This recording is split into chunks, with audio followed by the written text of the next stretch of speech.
What is it going to take to straighten out Europe? Pretty much a miracle. They are so far gone in Europe relative to being vastly in debt, way behind the curve.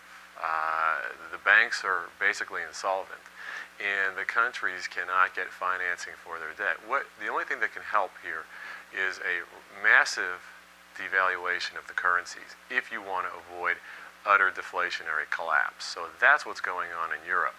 Pundits who tell you that the Fed needs to come in and ease, or the ECB needs to come in and ease, technically short term they could be right. It will not solve the problem. What I think we're looking at is long-term debasement of currencies, and the citizens of the world really have to get ready for this and prepare for this, not only as consumers but as investors.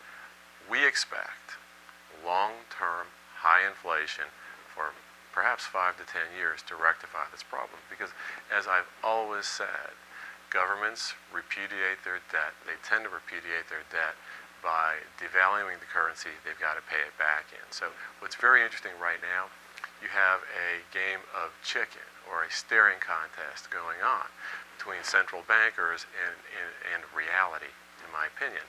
And I'm a firm believer, well, my money's on reality. They will print. They will jawbone with politicians saying they're not going to print. The printing is going to come. Recently, I think it was on the 14th of December, Fed Chairman Bernanke, met with congressional leaders. On one hand, he said, we are not going to aid Europe. We don't even have a mandate to do that.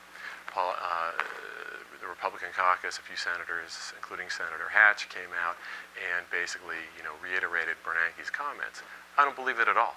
I think Bernanke is a little bit gun-shy in that he caught a lot of heat.